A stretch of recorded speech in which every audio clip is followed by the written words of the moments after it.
بسم اللہ الرحمن الرحیم الحمد للہ کما هو اہل والصلاة والسلام علی محمد وآل الطیبین الطاہرین اللہم وفقنا وجمیع المشتغلین للعلم والعمل الصالح بحرمت محمد وآل الطیبین الطاہرین بسم اللہ الرحمن الرحیم درس قرآن بسلسلہ انس قرآن اور فہم قرآن توفیق خداوند متعال سے سورہ بقرہ کا سلسلہ جاری ہے۔ آج آیت نمبر 114 114 سے انشاءاللہ جتنی آیات ہیں انشاءاللہ ان کا ترجمہ اور پیغام۔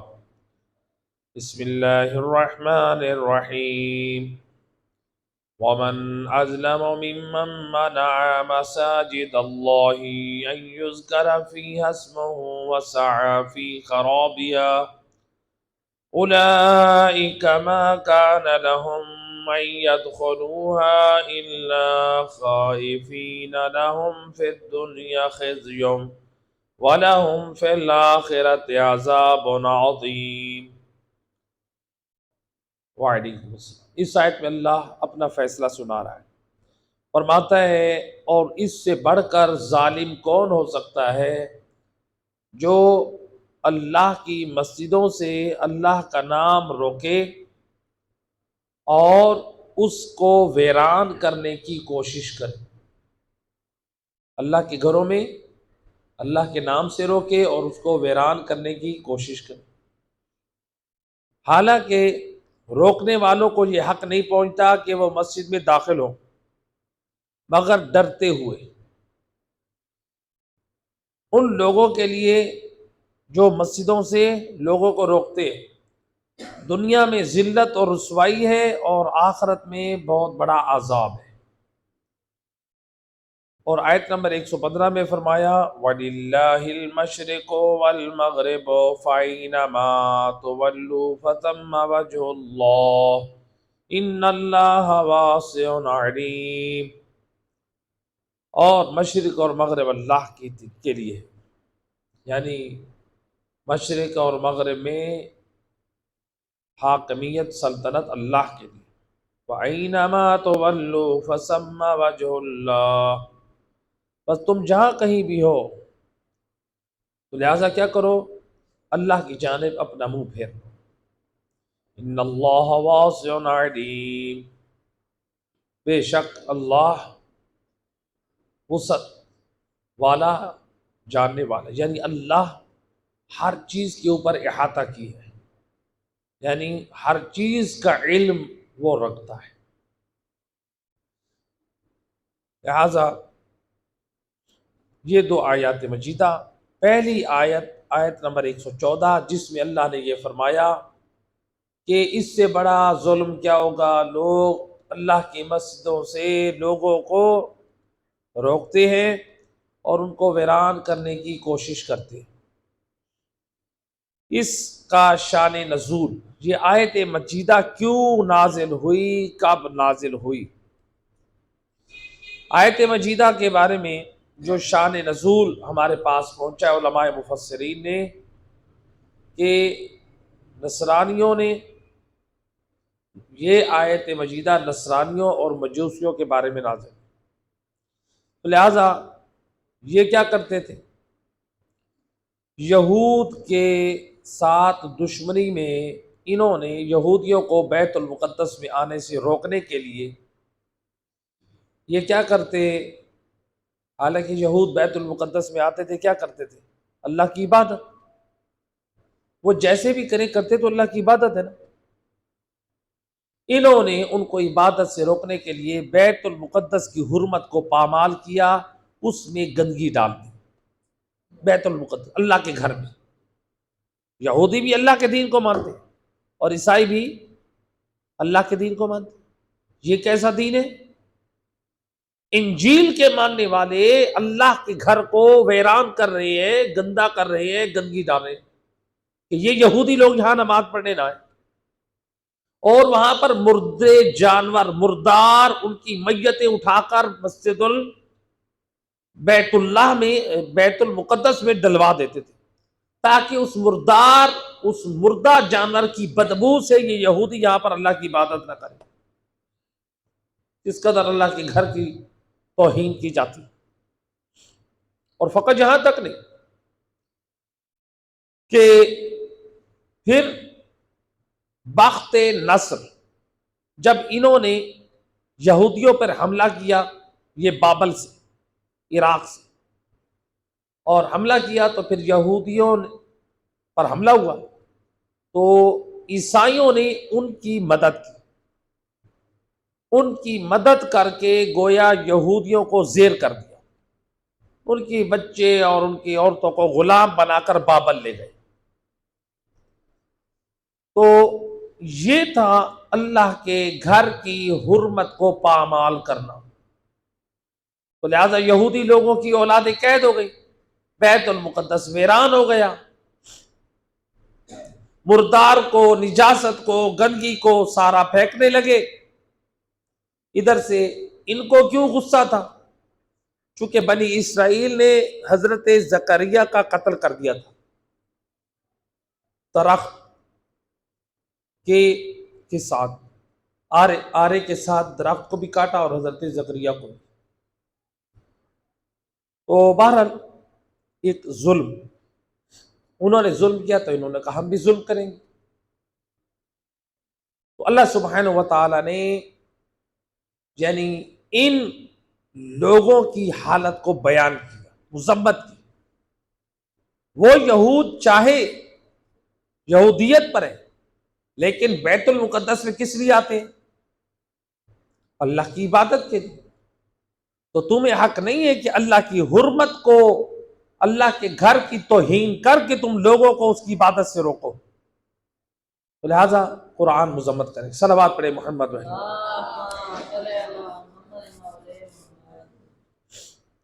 دوسرا جو اس کے اوپر شان نزول، روایت ہے امام جعفر صادق علیہ الصلوۃ والسلام، اللہم صل علی.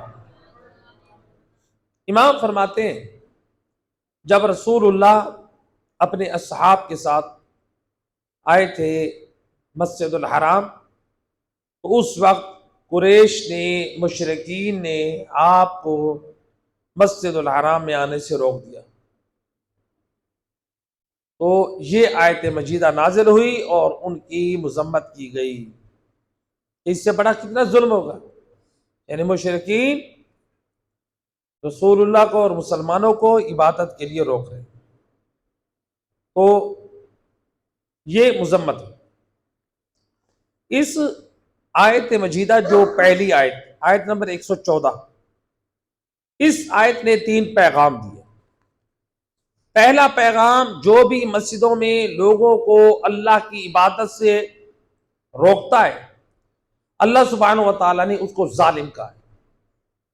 اور ظالمین کو قرآن نے جو بیان کیا ہے، اللہ ظالموں کی ہدایت نہیں کرتا، ظالم لوگوں کا ٹھکانہ جہنم ہے، ظالم لوگوں سے اللہ راضی نہیں ہے.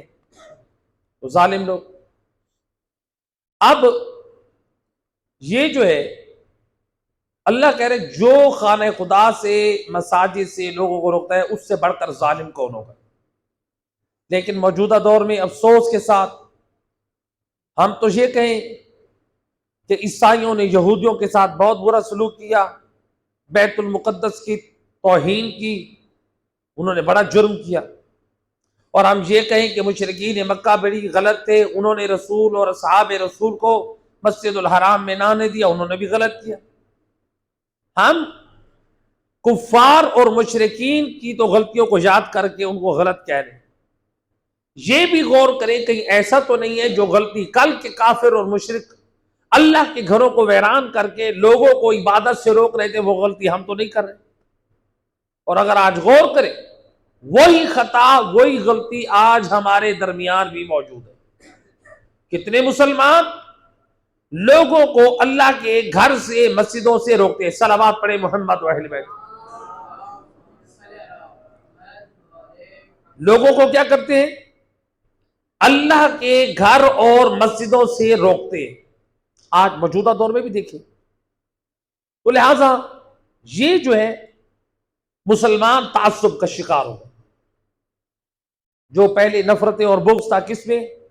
کفار و مشرکین میں، آج وہ مسلمانوں میں، وہ تعصب آ گئے، تو لہذا فرقہ پرستی آ گئی ہمارے اندر، اور جس کی وجہ سے کیا ہوا، ہم نے مسلمانوں نے اپنی مساجد بنا لی اس تعصب کو سامنے رکھتے ہوئے۔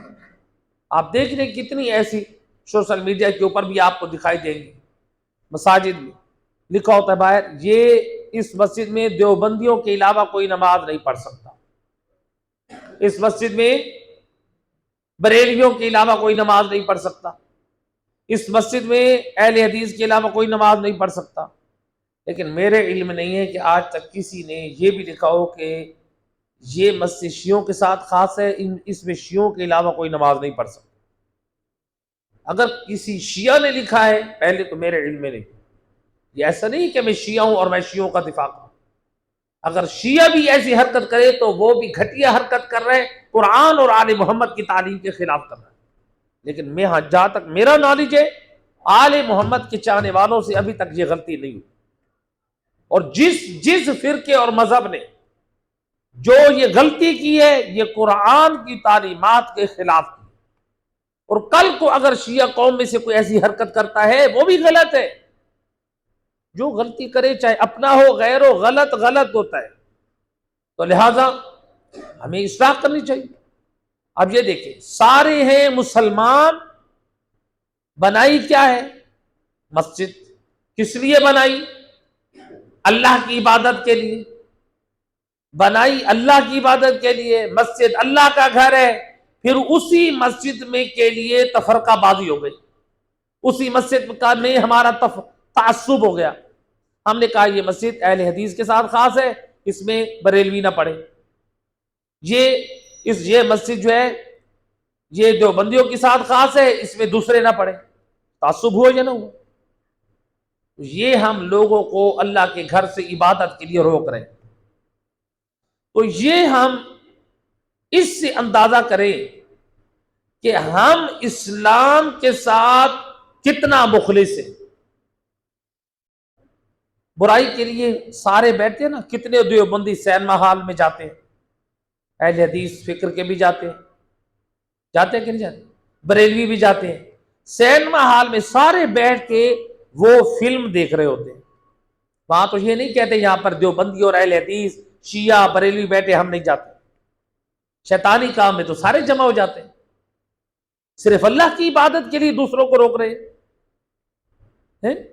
جب پھر لوگ اپنے پیٹ کے اتنے پجاری ہیں، کسی نے آج تک اپنی دکان کے باہر یہ نہیں لکھا، عام طور پہ اگر کوئی ایک آدھ آپ کو مل جائے تو ظاہری بات ہے وہ تعصب اور بغض و عناد کا شکار ہو چکا، ورنہ عام طور پہ آپ کسی دکاندار نے نہیں لکھا اس دکان پہ دیوبندیوں کے علاوہ کوئی نہ آئے، دیکھتے بریلویوں کے علاوہ کوئی نہ آئے، شیعوں کے علاوہ کوئی نہ آئے، اہل حدیث کے علاوہ کوئی نہ آئے، ہوتا دیوبندی ہے وہ شیعوں کو بھی بیچتا ہے، بریلویوں کو بھی بیچتا ہے، اہل حدیث کو بھی بیچتا ہے، وہاں پیٹ کا چکر ہے صاحب،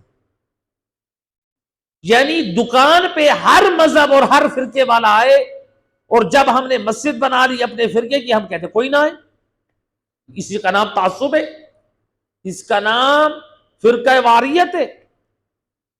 لہذا اسلام ان فرقہ واریت سے ہمیں دور رکھنا چاہتا، خدا گواہ ہے ہمارے اس درس قرآن میں برادران اہل سنت بھی آتے ہیں، اور میں خود برادران اہل سنت کو دعوت دیتا ہوں آپ آیا کریں، یہ کسی کی جاگیر نہیں ہے، یہ مدرسہ دینیہ ہے، آپ کے سوالات ہو آپ وہ بھی پوچھ سکتے ہیں، لہذا ہر شخص آئے، تو لہذا اپنا ہمیں وسعت قلبی رکھنی چاہیے، نہ مسجد اللہ کا گھر ہے، اس میں ہر مسلمان کو اللہ کی عبادت کرنے کا حق ہے، بھی آپ ایسی دوسرے فرقے والوں کو روک رہے ہیں، جیسے دیوبندی جو لوگ روکتے ہیں، کیونکہ ان کی سوشل میڈیا پہ یوٹیوب پہ فیس بک پہ آپ کو کلپ بھی مل جائیں گے، یا اہل حدیث کے یا بریلویوں کے بعض مساجد، البتہ سارے ایسے نہیں، یہ وہ لوگ ایسا کام کرتے ہیں جو تعصب کا شکار ہو جاتے ہیں، تو بندہ ان سے یہ پوچھے کیا تم لوگوں نے اپنے مذہب کا کوئی خدا بنا رکھا ہے اپنی مسجد میں؟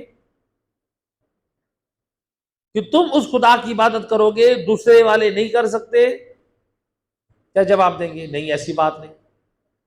جب خدا سب کا ایک ہے، مسجد بھی اللہ کے لیے بنی ہے، تو پھر مسجد بنا کر ہم فرقہ واریت، تفرقہ بازی، تعصب، بغض، عناد، حالانکہ مسجد وہ جگہ ہے جو مسلمانوں کو وحدت اور اتحاد کا پیغام دیتی ہے، اور ہم نے اللہ کے گھر میں عبادت کرنے کی بجائے لوگوں کو عبادت میں بلانے کے لیے ہم لوگوں کو نفرت اور بغض کا درس ہے۔ اور دیکھ لیں، یہ عام طور پہ ہماری قوم میں کیا ہوتا ہے۔ عام طور پہ بعض لوگوں کو یہ بھی کہا جاتا ہے کہ علماء کی مجلس سننے نہ جاؤ، کہتا ہے نا، علماء کی مجلس سننے نہ جاؤ، یہ آپ کو مولا علی کے دشمن بنا دیں گے، علیہ باللہ۔ بھئی اسلام میں مولا علی کی محبت واجب ہے، صرف مذہب شیعہ میں نہیں۔ مذہب شیعہ اور مسلمانوں میں تو فرق یہ ہے، ہم شیعہ اثنا عشریہ مولا علی کی محبت کے ساتھ نبی کا خلیفہ اول جانتے ہیں، اور وہ مولا علی کی محبت کے ساتھ نبی کے خلیفہ چہارم جانتے ہیں۔ محبت وہ بھی رکھتے ہیں، محبت ہم بھی رکھتے ہیں، لیکن ہم نبی کے خلیفہ بلا فصل پر ایمان رکھتے ہیں۔ تو لہٰذا ان چیزوں کی طرف ہمیں توجہ کرنی چاہیے۔ صلوات پڑھے محمد وحید، اللہم صلی علی محمد وآلہ۔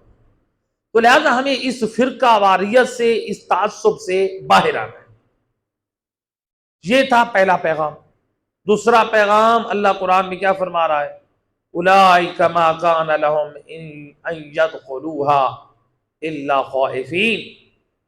اس میں آیت میں اللہ دوسرا پیغام یہ دے رہا ہے کہ جو مسجد کی انتظامیہ ہے، مسجد کی ٹرسٹی ہے، مسجد کے جو دیکھنے والے ہیں، ان کا حق یہ بنتا ہے وہ مسجد کے حوالے سے اس طرح اپنے آپ کو تیار رکھیں، جو لوگ مسجد سے لوگوں کو روکنے کی کوشش کرتے ہیں، تعصب اور عناد دکھاتے ہیں، تو یہ اپنا رویہ ان لوگوں کے ساتھ ایسا اپنائیں وہ لوگ مسجد میں آتے ہوئے خوف محسوس کریں، ان کے اندر جرأت پیدا نہ ہو کہ وہ کسی بھی فرقے اور مذہب والے کو روکے کہ تم کیوں آتے ہو۔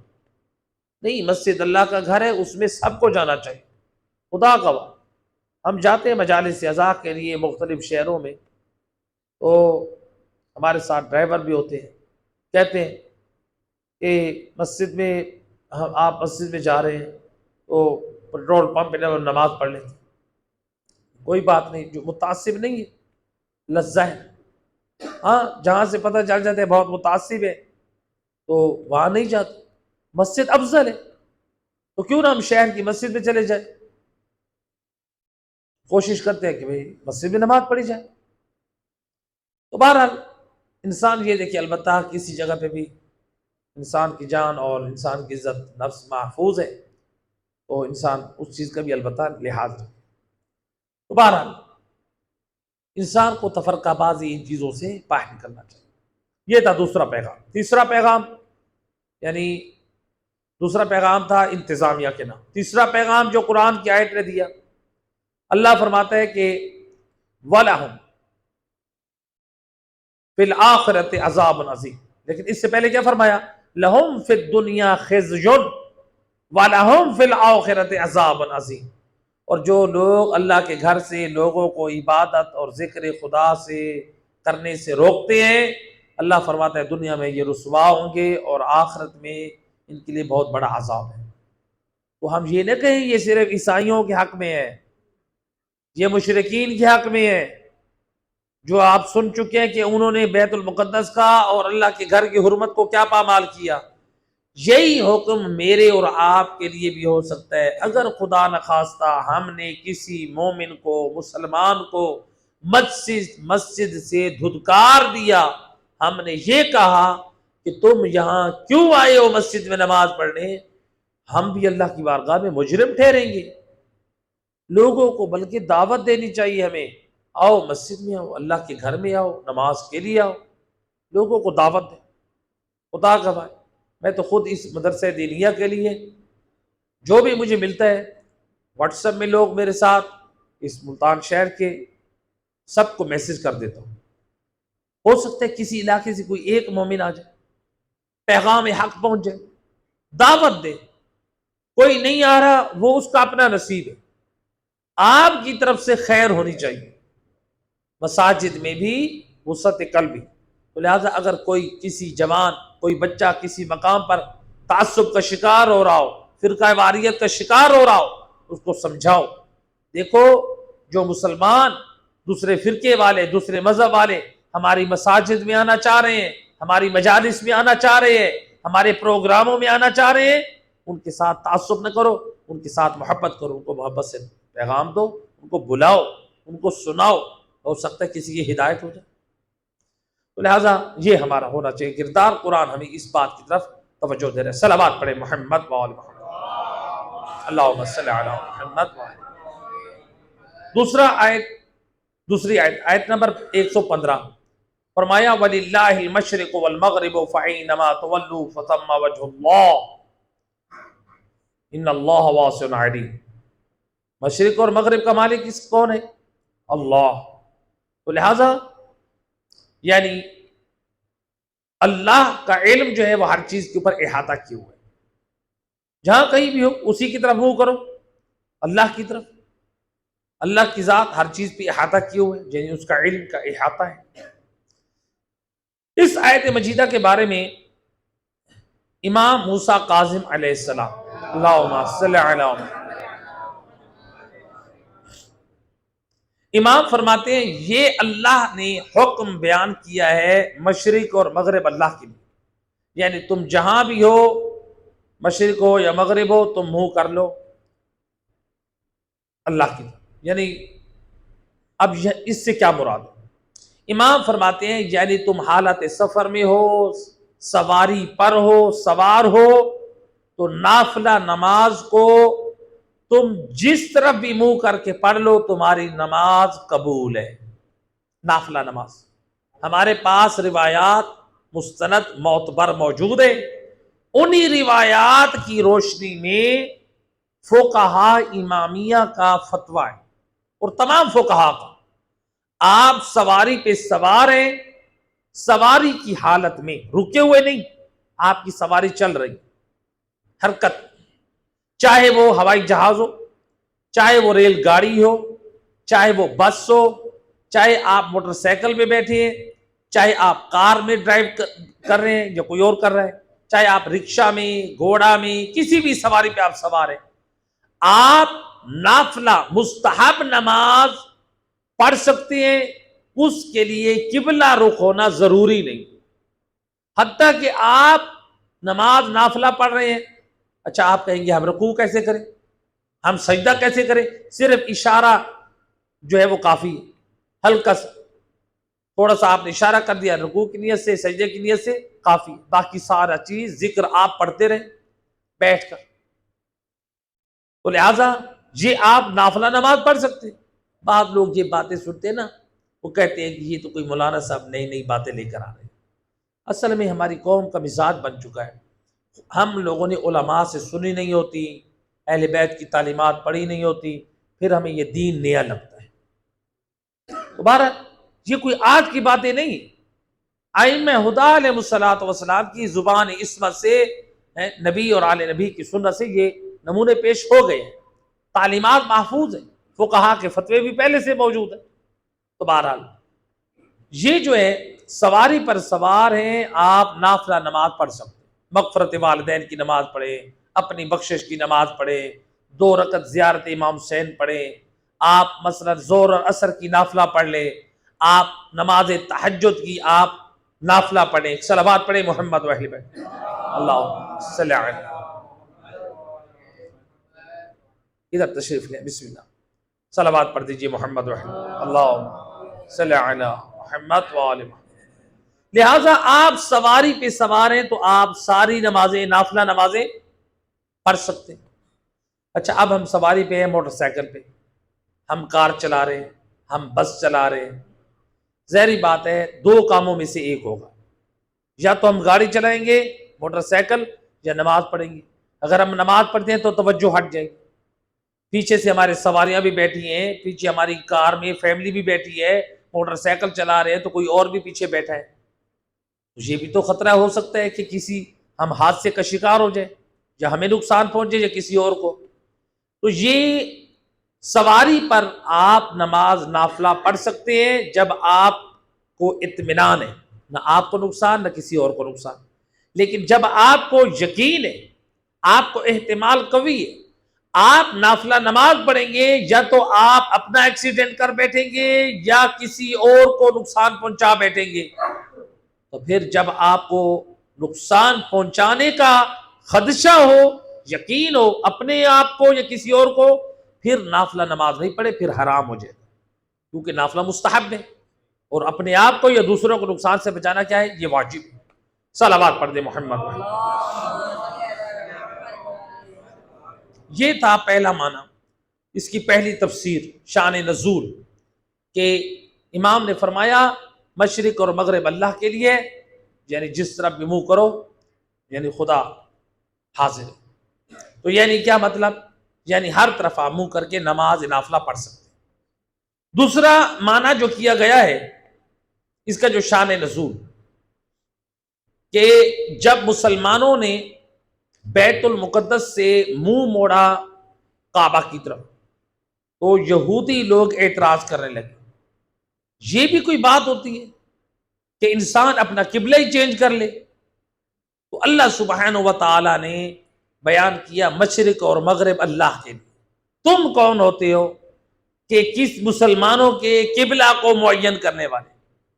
تو گویا اس آیت مجیدہ میں اور پیغام دے دیا، انسان اپنی خواہشات اور آرزوؤں کا پابند نہیں، ہمیں یہودیوں کے یا لوگوں کے حکم کا پابند نہیں بنایا گیا، بلکہ انسان کو اللہ کے حکم کا پابند بنایا گیا.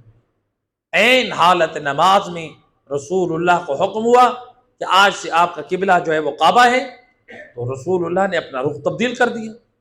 لہٰذا یہ چیزیں ہیں. یہ تھا دوسرا پیغام. اس آیت میں ہم سب کے لیے کیا پیغام ہدایت ہے؟ تو بعض مسلمانوں کے جو ضعیف جو فرقے، جو ضعیف الاعتقاد لوگ ہیں، وہ کیا کرتے ہیں، اصلاحی پیغام ہم سب کے لیے، وہ کیا کرتے ہیں، وہ کہتے ہیں کہ دیکھیں درباروں کو آپ قبلہ بنا سکتے ہیں، نبیوں کی قبروں کو آپ قبلہ بنا سکتے ہیں.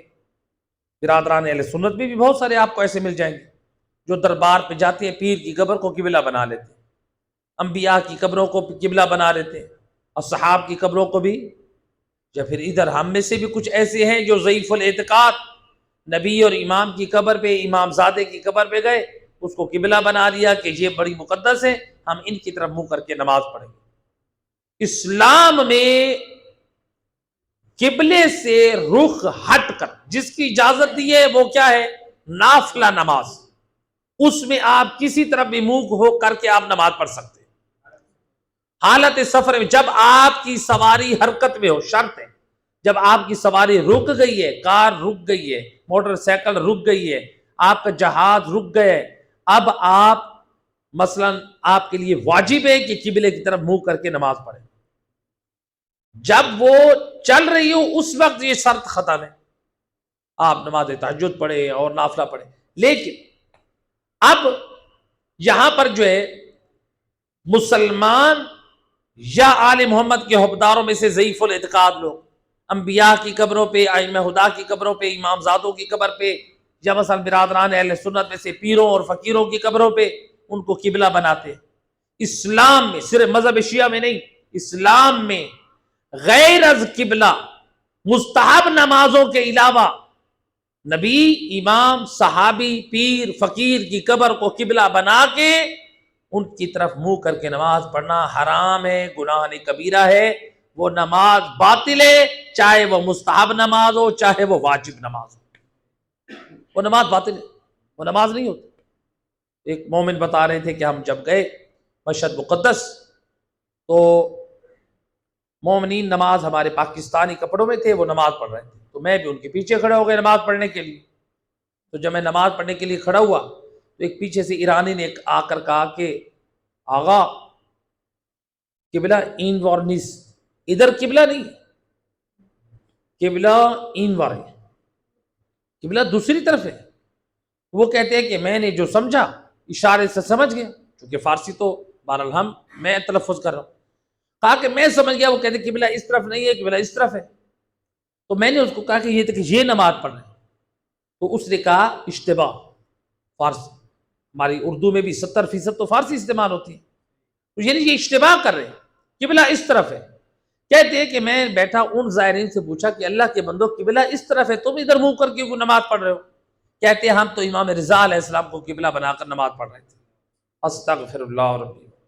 تو لہٰذا یہ ضعیف الاعتقاد، دین سے دور اور جاہل اور نادان لوگ، نماز باطل ہے، گناہ ہے، نہ کسی امام نے اجازت دی نہ کسی نبی نے اجازت دی، تو لہٰذا ان چیزوں کی اصلاح کی ضرورت ہے۔ صلوات پڑھے محمد وحید۔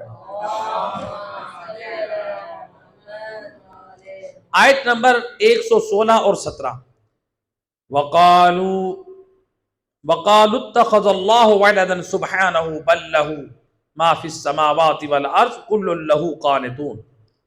یہود، نصارہ اور مشرکین، تین گروہ، یہ سارے کیا کہتے تھے؟ اللہ کا بیٹا ہے۔ کیا کہتے تھے؟ اللہ کا بیٹا ہے، یعنی اللہ صاحب اولاد ہے۔ یہود و نصارہ کہتے تھے اللہ کا بیٹا ہے، اور مشرکین کہتے تھے اللہ کی بیٹیاں ہیں۔ تو لہذا اللہ پاک اور منزہ ہے، بلکہ جو کچھ آسمانوں اور زمینوں میں ہے سب اللہ کا ہے، سب اس کے تابع فرمان ہے۔ آیت نمبر 117، بدیع السماوات والارض وَإِذَا قَضَىٰ أَمْرًا فَإِنَّمَا يَقُولُ لَهُ كُن فَيَكُونُ۔ وہ آسمانوں اور زمینوں کو ایجاد کرنے والا یعنی بنانے والا ہے، وہ جب کسی چیز کا فیصلہ کرتا ہے تو وہ کہتا ہے ہو جا، تو وہ فوراً ہو جاتا ہے۔ تو اب جو ہے یہ اللہ سبحانہ وتعالی ان دو آیات میں جو ہمیں پیغام دے رہے ہیں۔ آیت نمبر 116 میں یہود، نصارہ اور مشرکین، تین گروہ۔ یہودی کیا کہتے تھے؟ اللہ کا بیٹا کون ہے؟ وہ کہتے تھے حضرت عزیر کو، جو حضرت عیسیٰ سے 450 سال پہلے جب یہودیوں کے اوپر آیا، حملہ کیا گیا، کہاں پہ؟ بیت المقدس، جیسا کہ آغاز میں ہم نے بیان کیا، اور وہاں پر بچوں کو، خواتین کو قیدی بنا کر بابل میں لایا گیا۔ تو 1 صدی گزرنے کے بعد وہاں کے بادشاہ سے، چونکہ حضرت عزیر تھے سردار، یہ سفارش کر کے ان یہودیوں کو یہاں سے لے کر یروشلم، فلسطین، اسرائیل، وہاں پر یہ لے کر گئے، فلسطین اس وقت کے جو علاقہ تھا، وہاں پر گئے، اور 1 صدی گزر چکی ہے۔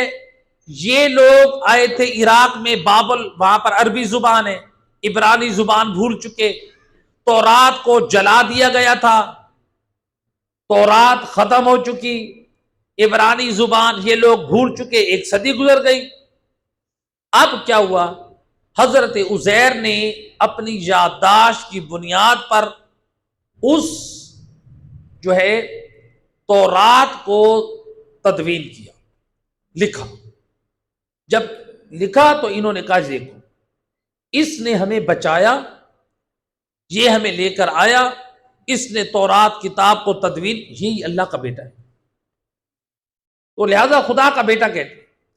تو بعض نے کہا کہ وہ اس لیے اللہ کا بیٹا کہتے تھے کہ بھئی اللہ ان سے محبت کرتا تھا، تو ان کے ذریعے سے ہم تک دوبارہ تورات پہنچی اور ہمیں نجات ملی، اس وجہ سے یہ اللہ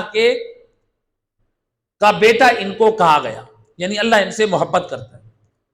تو روایت میں ہے کہ رسول خدا صلی اللہ علیہ وآلہ وسلم جب کچھ لوگ یہودی نبی کی خدمت میں آئے نا، تو سید رسول نے اعتراض کرتے ہوئے یہی کہا، تم لوگ جو حضرت عزیر کو اللہ کا بیٹا کہتے ہو، اور تم اب ہماری محفلوں میں یہ اقرار کر رہے ہو کہ اللہ ان سے محبت کرتا تھا، اس وجہ سے ہم کہتے ہیں وہ ابن اللہ۔ یہ بتاؤ اللہ عزیر سے زیادہ محبت کرتا تھا یا حضرت موسیٰ سے؟ تمہارے نبی تو حضرت موسیٰ ہے نا، تو حضرت موسیٰ تو کلیم اللہ ہوئے، تو رات بھی انہی پر نازل ہوئی، تو زیادہ اللہ کی نگاہ میں حضرت موسیٰ کی عزت ہے، تو اس کو ابن اللہ نہیں کہتے، اس کو ابن اللہ کیوں کہتے؟ تو لہٰذا رسول اللہ نے گویا یعنی اصلاح کرنا چاہیے کہ تمہارا یہ نظریہ اور عقیدہ صحیح نہیں۔ تو یہ تھا، یہودی حضرت عزیر کو ابن اللہ کہتے تھے، عیسائی کہتے تھے حضرت عیسیٰ کو ابن اللہ۔ وہ کیوں کہتے تھے؟ وہ کہتے تھے کہ دیکھو، چونکہ بی بی مریم بغیر شور کے، اور اللہ نے یہ جو ہے بی بی مریم کے بطن مبارک سے جو عیسیٰ نے جنم لیا، تو یہ خدا کی بیٹی ہے۔ تو پھر اللہ سبحانہ و تعالیٰ نے سورہ توحید نازل کر کے بتا دیا اللہ کی ذات تو وہ ہے، نہ وہ کسی کی اولاد ہے، نہ اس کی کوئی اولاد ہے، لم یلد ولم یولد، سورہ توحید، سورہ قل هو اللہ احد۔ تو گویا قرآن گواہ ہے، تو گویا ان کے باطل نظریے پہ پانی پھیر دیا گیا کہ یہ تمہارا عقیدہ صحیح نہیں، کیونکہ اللہ نے یہ واضح کر دیا، قرآن میں یہ بھی بتایا، یہ کہتے ہیں کہ عیسیٰ کا باپ نہیں، تو اس لیے یہ بیٹا ہے۔ تو پھر حضرت آدم علیہ السلام نہ اس کا باپ ہے نہ اس کی ماں ہے، تو پھر اس کو ابن اللہ کیوں نہیں کہتے؟ جب بغیر باپ کے ابن اللہ مان رہے ہو تو پھر حضرت آدم کو نبی مانتے ہو، ان کو ابن اللہ نہیں مانتے، حالانکہ نہ ان کا ماں ہے نہ باپ ہے، تو لہذا اصلاح کرنی چاہیے۔ تو بہرحال وہ ضد پر اڑ گئے، نہیں اب ہم اسی کو ہی مانیں گے، تو وہ ابن اللہ حضرت عیسیٰ کو اللہ کا فرزند کہتے تھے۔ مشرکین کیا کہتے تھے؟ وہ کہتے تھے یہ جو فرشتے ہیں یہ اللہ کی بیٹیاں ہیں۔ پھر وہ کیا کرتے تھے؟ کچھ مورتیاں بناتے تھے، مجسمے، اور وہ عورتوں کی شکل میں بناتے تھے، اور ان کے اوپر نظر و نیاز یہ چڑھاوے چڑھاتے تھے، کہتے تھے یہ اللہ کی بیٹیاں ہیں، یہ اللہ کے حصے میں ہیں، جو بیٹے ہیں وہ ہمیں ملیں گے۔ بیٹیاں ہمیں نہیں ملے، بیٹے ہمارے حق میں ہیں، اور بیٹیاں کس کے ہیں؟ اللہ کی۔ تو گویا اس سے بھی یہ معلوم ہوا بیٹیوں کے وجود کو ناپسند کرنا یہ مشرکین کی فکر ہے۔ بیٹیاں رحمت ہوتی ہیں، حضرت ابراہیم علیہ السلام دعا کرتے تھے بار الہ مجھے بیٹی عطا فرما، لکل شیء زینہ وللجنازہ زینہ، ہر چیز کی زینت ہے اور جنازے کی بھی زینت ہے، اور وہ ہوتا ہے بیٹی کا باپ کے جنازے پہ فریاد کرنا۔ تو لہذا اسی طرح سے روایات میں ملتا ہے جس خاتون کے ہاں پہلی بیٹی پیدا ہو وہ خاتون اپنے مرد کے لیے خوش بخت ہے۔ ہمارے ہاں معاشرے میں تو الٹا سمجھا جاتا ہے، کہا جاتا ہے کہ اس کی بیٹی ہوئی، یہ منحوس ہے علیہ باللہ۔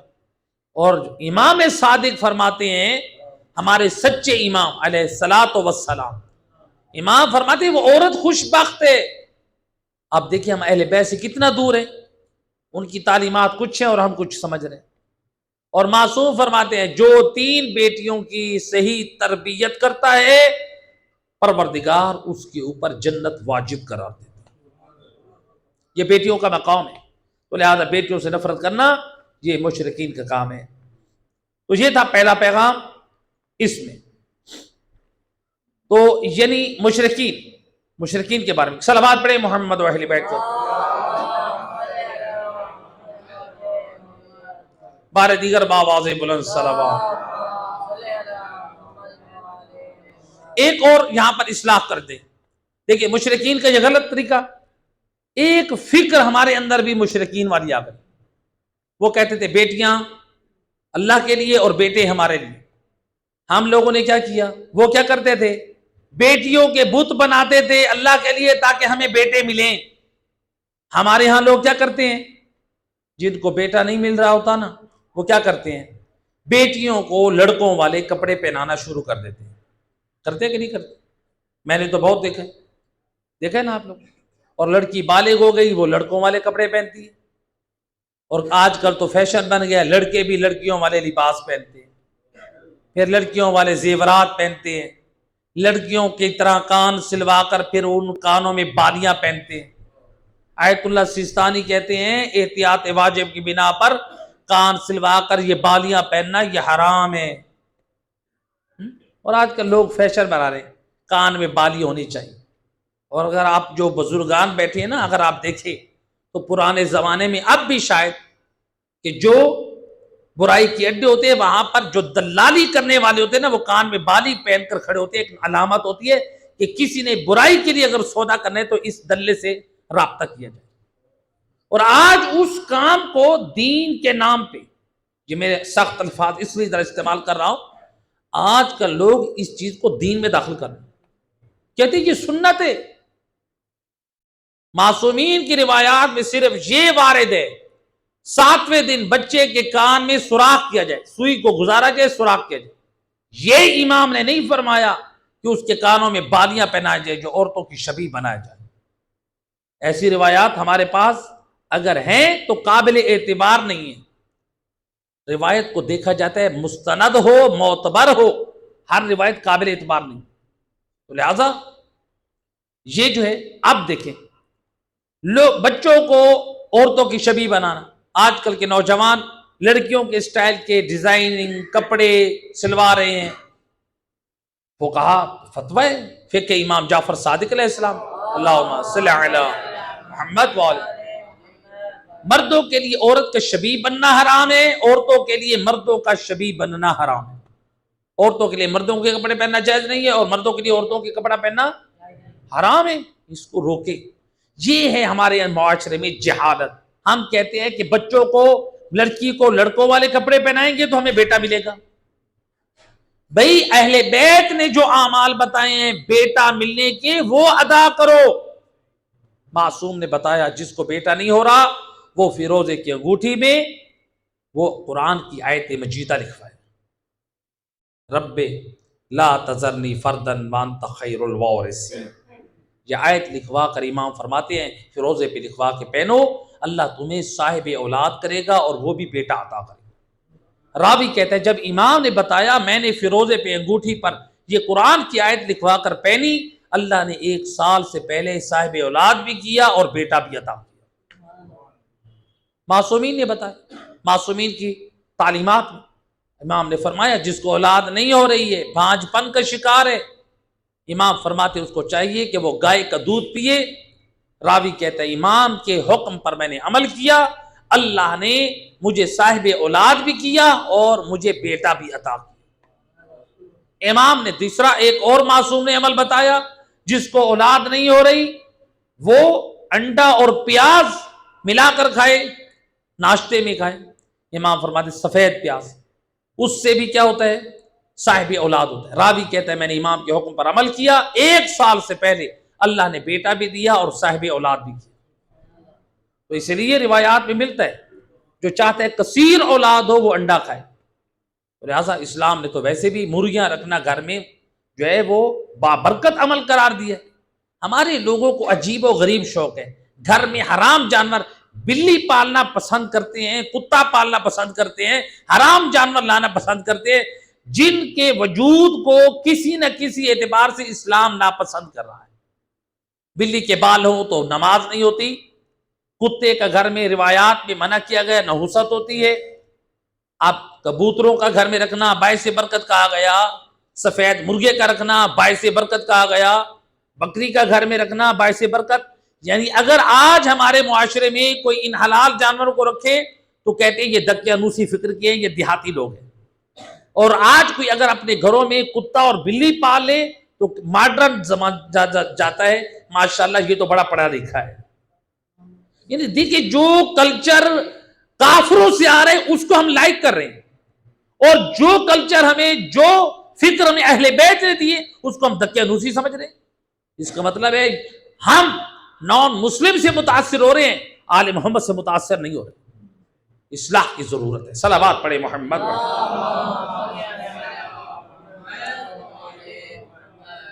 تو لہذا اب یہاں پر اللہ سبحانہ و تعالی نے جو ہمیں پیغام دیا، پیغام نمبر 4 اس آیت میں واضح پیغام دیا، جو کچھ اس وسیع کائنات میں آسمان اور زمین کے درمیان، اس کائنات میں چھوٹی بڑی جتنی بھی ہے، بلند ہے پست ہے، جو بھی ہے سب کا مالک اللہ ہے. تو جب سب کا مالک اللہ ہے تو اللہ کہہ رہے کہ جب ہر چیز کا مالک اللہ ہے تو خدا کی کو پھر ضرورت نہیں ہے کہ اس کی اولاد بھی ہو اور اس کی بیوی بھی ہو. اللہ ان سے بے نیاز. اللہ تو ہر چیز کا مالک ہے. اللہ کو کیا ضرورت ہے اس کی بیوی ہو, اس کی اولاد ہو؟ تو اللہ کیا کہتا ہے, میں اللہ اولاد اور بیوی سے منزہ ہے, وہ تو پوری کائنات کا مالک ہے. تو لہذا آیت نمبر 117 کا پیغام, اس آیت میں اللہ سبحانہ و تعالیٰ نے سابقہ جو آیت تھی اس میں باطل نظریہ کی تردید کر دی کہ جب اللہ آسمان اور زمین کو ایجاد کرنے والا ہے, یعنی ان کو وجود بخشنے والا ہے, اور جب کسی فرمان کا وہ حکم جاری کرتا ہے, کہتا ہے کن فیکون, تو وہ فوراً ہو جاتا ہے. کن فیکون اللہ ادا نہیں کرتا, اللہ ارادہ کرتا ہے وہ ہو جاتا ہے. یعنی اسی لمحے اللہ کا ارادہ ہوتا ہے, ادھر سے وہ کام وجود میں آ جاتا ہے. اللہ کا ارادہ ایسا, وہ محتاج نہیں ہے کوئی کام اللہ اس کو کہے کون نہ. یہ ہمیں سمجھانے کے لیے کہا گیا اللہ ارادہ کرتے ہے تو وہ ہو جاتا ہے. تو لہذا اللہ کا ارادہ الفاظ کا محتاج نہیں ہے. تو لہذا اب اولاد کو اس کی ضرورت ہوتی ہے جو بقائے نسل چاہتا ہے. اولاد کو اس کو ضرورت ہوتی ہے جو بڑھاپے کا سہارا چاہتا ہے. اولاد کی اس کو ضرورت ہوتی ہے جو تنہائی اور وحشت سے اپنے آپ کو بچانا چاہتا ہے. اولاد کی اس کو ضرورت ہوتی ہے کہ جو اپنے آپ کو تنہا محسوس کرتا ہے, تو وہ کیا کہتے ہیں, تنہائی سے بچنے کے لیے, ضعف اور بیماریوں سے بچنے کے لیے, بڑھاپے میں اپنا سہارا لینے کے لیے, تو پھر وہ کیا کرتا ہے, اولاد کو اپنے لیے وسیلہ کراتا ہے. صلوات پڑھے محمد.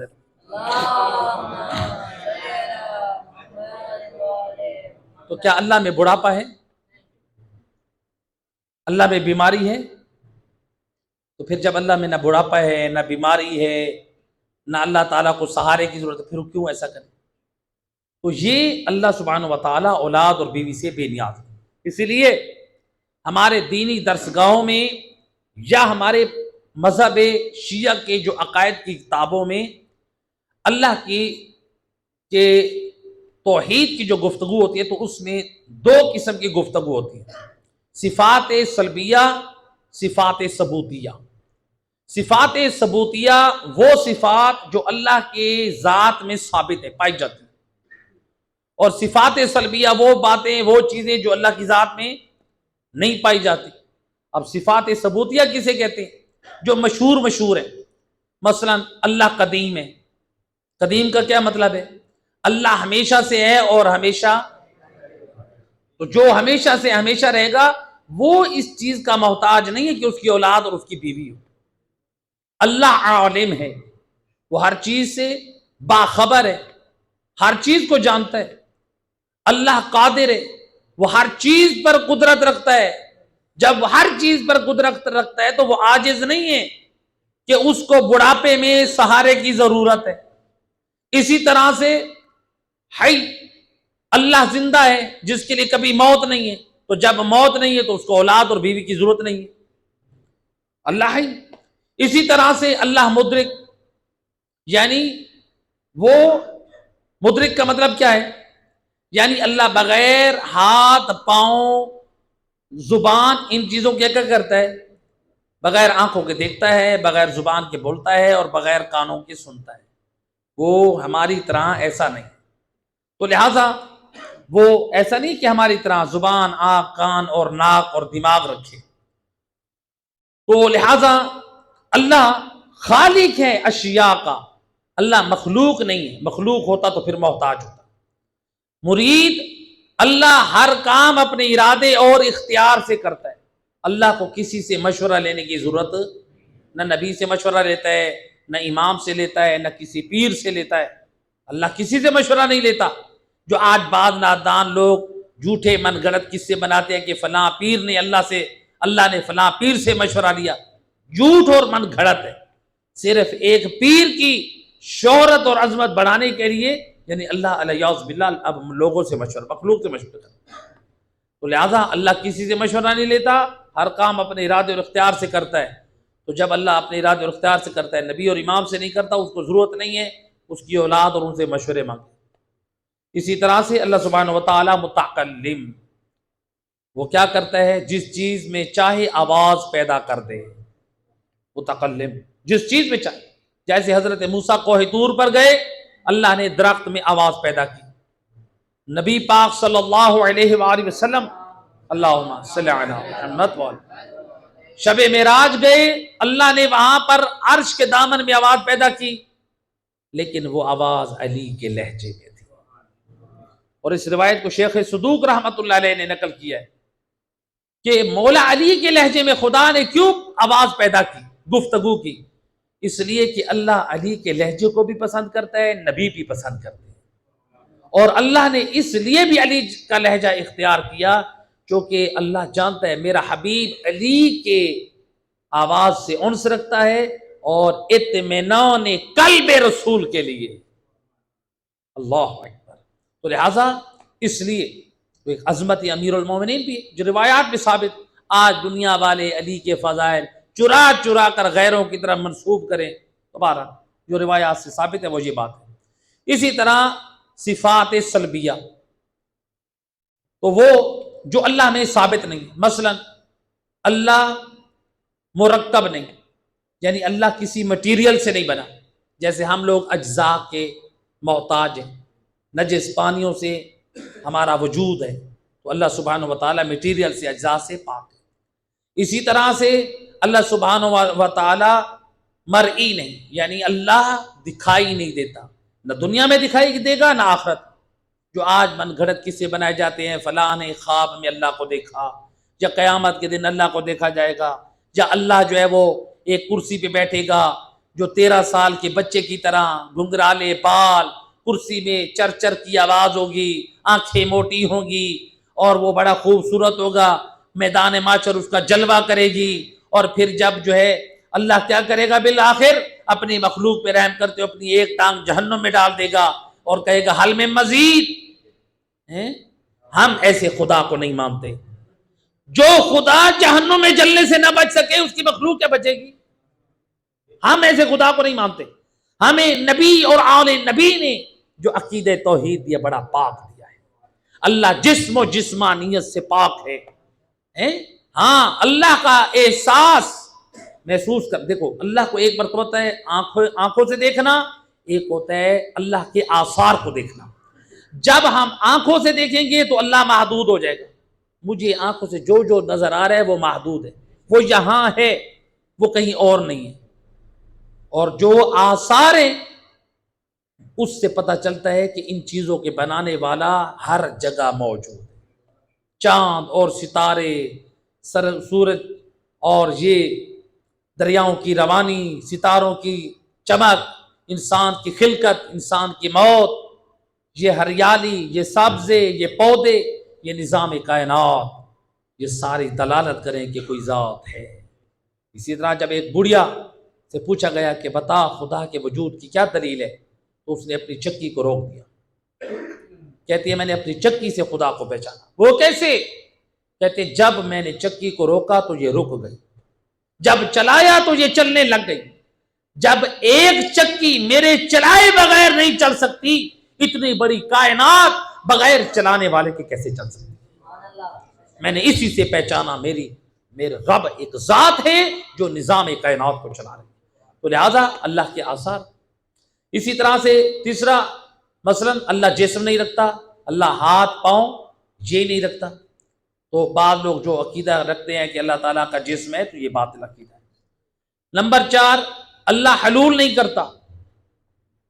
ہم شیعہ اثنا عشریہ کا عقیدہ اللہ حلول نہیں کرتا، اللہ کسی کے اندر منتقل نہیں ہوتا۔ آج بات جو غلات ہے نا، ان کا عقیدہ ہے کہ اللہ نبی یا مولا علی کے اندر آ جاتا ہے، یہ عقیدہ باطل ہے۔